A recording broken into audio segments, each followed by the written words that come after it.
Hello everyone, welcome to my YouTube channel. मेरा नाम है रंजीत। उम्मीद करता हूँ आप लोग बहुत अच्छे होंगे। आज की ये कहानी हमारे पड़ोसी देश चीन से है, जहाँ रात में सफ़र कर रहे एक बस में कुछ ऐसी रहस्यमय घटना घटी जिसके बाद से वहाँ के लोगों ने रात में सफ़र करना ही बंद कर दिया, खासकर रूट नंबर 375 पर। तो अब वीडियो के अंत तक जरूर बने रहिएगा, और आपने अभी तक मेरा चैनल सब्सक्राइब नहीं किया है तो ज़रूर सब्सक्राइब कर लीजिएगा। तो चलिए वीडियो को शुरुआत करते हैं।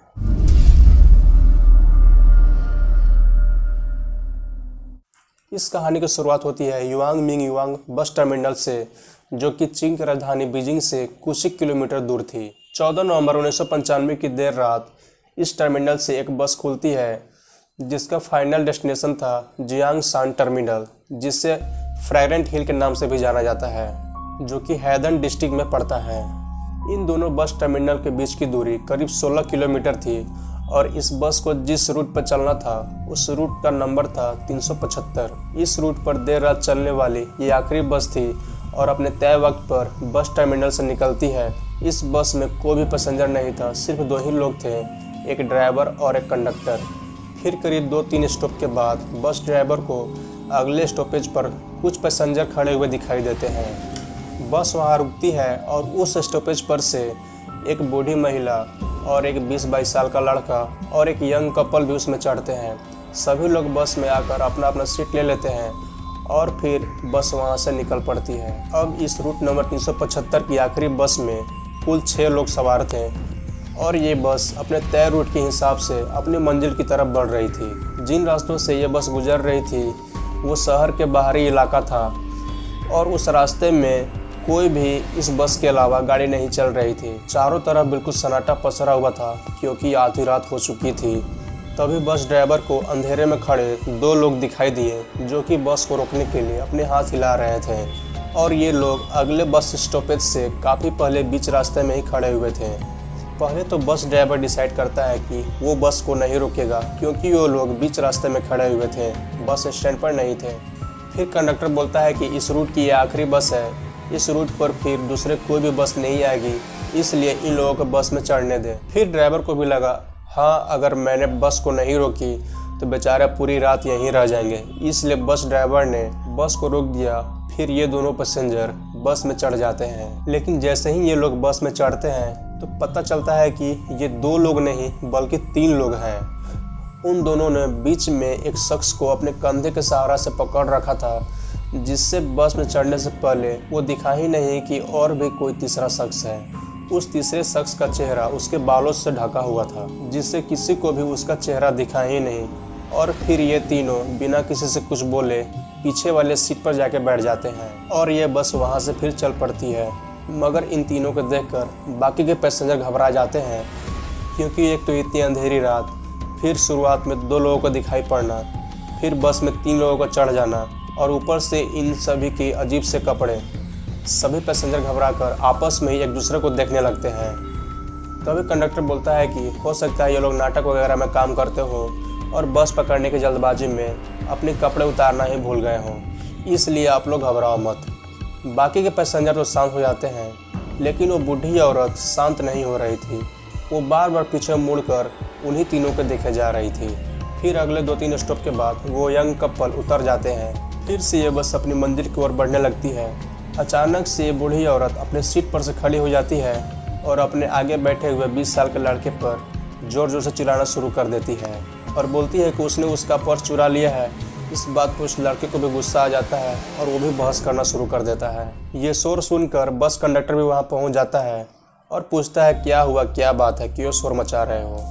तो बूढ़ी महिला बोलती है कि इस लड़के ने मेरा पर्स चुरा लिया है। तभी वो लड़का बोलता है मैंने कोई भी पर्स चोरी नहीं की है। फिर धीरे धीरे ये बहस इतना बढ़ जाता है कि वो बूढ़ी महिला उस लड़के की शर्ट पकड़ लेती है और बोलती है कि अगले स्टॉपेज पर बस रोको, मुझे इस लड़के को पुलिस स्टेशन लेके जाना है।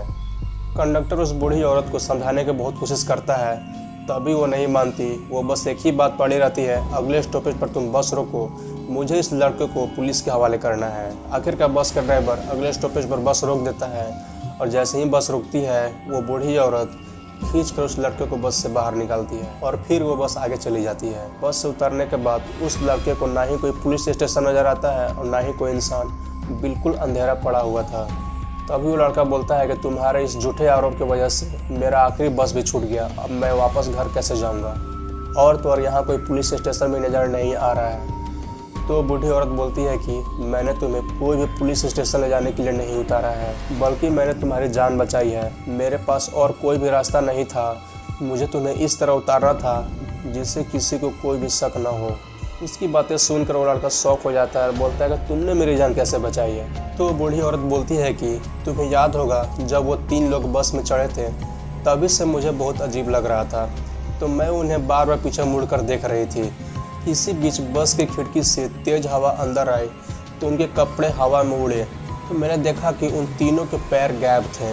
तभी मुझे यकीन हो गया कि ये लोग पक्का इंसान तो नहीं हो सकते। और तो और मुझे अपने साथ साथ तुम्हारी भी जान बचानी थी, इसलिए मैंने तुम पर झूठा आरोप लगाया ताकि हम बस से उतर सकें। उसके बाद ये दोनों थोड़ी देर पर स्थित पुलिस स्टेशन था, वो लोग वहाँ गए और वहाँ जाकर सारी बातें पुलिस को बता दिए। और जब बूढ़ी औरत ने यह बताया कि इन तीनों को पैर नहीं थे, तो पुलिस को लगा ये लोग मजाक कर रहे हैं, इन लोगों को वहम होगा, तो पुलिस इन लोगों को अपने अपने वापस घर भेज देती है।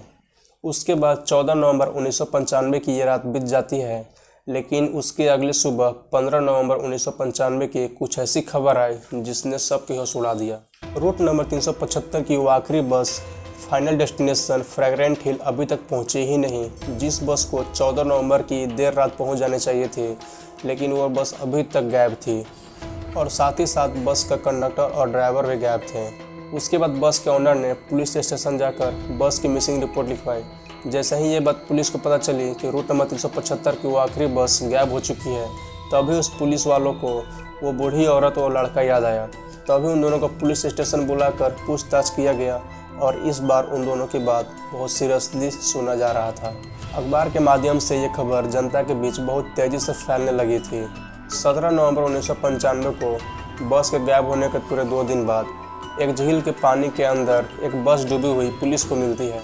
इसके बाद इस बस को बाहर निकाला जाता है, तो पता चलता है कि वो वही आखिरी बस थी जो कि पूरे 2 दिन से गायब थी। और जब इस बस को खंगाला गया तो इस बस के अंदर पूरे 3 लाश थी, एक ड्राइवर का, एक कंडक्टर का और एक उस शख्स का जिससे उन दोनों आदमियों ने कंधे के सहारा से अपने बीच में पकड़े हुए था। पुलिस इन तीनों लाशों को देखकर बहुत शौक हो चुकी थी, क्योंकि ये तीनों लाश बहुत ज़्यादा सड़ चुकी थी। ऐसा लग रहा था जैसे इन तीनों की मौत बहुत महीने पहले हुई है, जबकि ये बस तो सिर्फ 2 दिन पहले से गायब थी।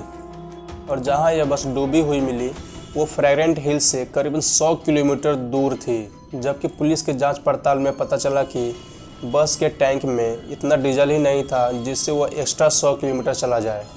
पुलिस ने जब बस के फ्यूल टैंक को खोलकर देखा तो उसमें सिर्फ ब्लड भरा हुआ था, जो कि कितनी अजीब बात थी।